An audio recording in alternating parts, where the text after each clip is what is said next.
pasti akan bertambah ketika partai-partai Eropa itu dikuasai oleh kalangan kiri. Tadinya kita cemas bahwa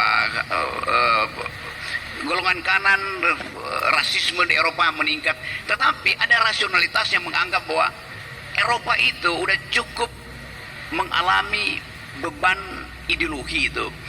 Era 60 sampai 70 Eropa itu dianggap sebagai tempat percobaan ideologi timur barat komunis kapitalis itu. Tetapi anak-anak muda yang tumbuh sebagai milenial, mereka tidak peduli lagi dengan itu. Mereka hanya peduli kita mau menyelamatkan ideologi yang disebut ekologi itu.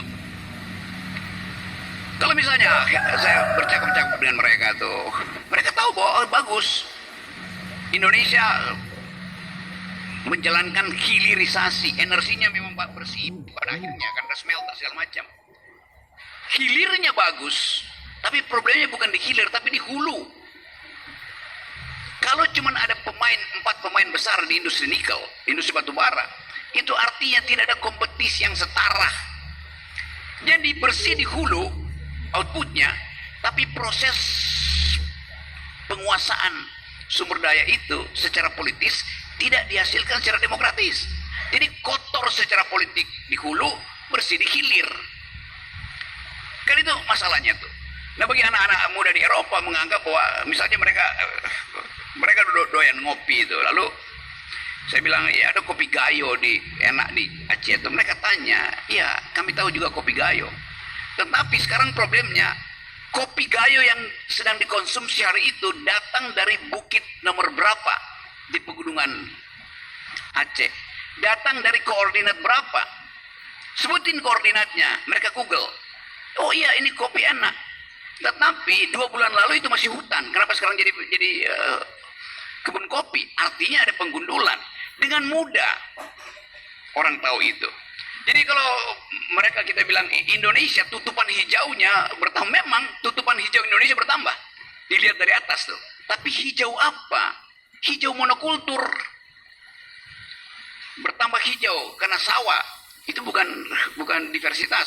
Bertambah hijau karena sawit juga bukan diversitas. Apalagi bertambah hijau karena lapangan golf makin banyak. Sama-sama hijau. Tetapi kualitas hijaunya itu bukan kualitas yang menghargai perbedaan. Diversity dari hutan itu bukan monokultur. Nah, soal-soal ini yang mungkin kurang kita bicarakan atau kurang dibicarakan di Jakarta, tapi saya anggap bahwa perubahan politik di Eropa akan menyebabkan tekanan lain soal lingkungan di Papua itu. Nah, kondisi naratif kita juga mesti comply dengan perubahan ideologi dunia, yaitu sekarang orang sekarang nggak bicara do you speak English, do you speak French, do you speak Dutch, do you speak Japanese. Orang bertanya, do you speak environmental ethics, do you speak feminism, do you speak human rights.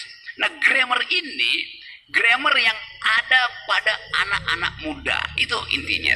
Termasuk anak muda Amerika, walaupun mungkin dalam bulan November nanti yang menang adalah Donald Trump yang tidak peduli pada lingkungan tuh. Beda kalau yang menang Partai Demokrat, selalu ada elemen of justice di dalam kebijakan Partai Demokrat Amerika.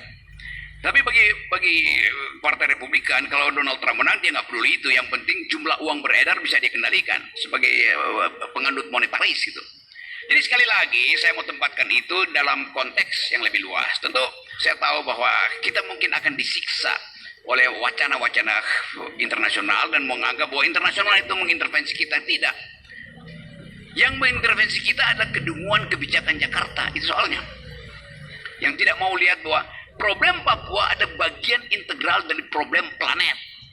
Problem Kalimantan ada bagian yang harus secara spesifik kita katakan akan disorot oleh dunia internasional. Nah, itu saya kira soalnya, dan saya senang karena forum ini dituntun dengan pikiran akademis, karena istilah-istilah paradoks, dialog, transformasi, konflik, mediasi naratif itu istilah-istilah akademis. Tapi sialnya pemerintah pusat sangat kurang perhatian pada narasi-narasi akademis.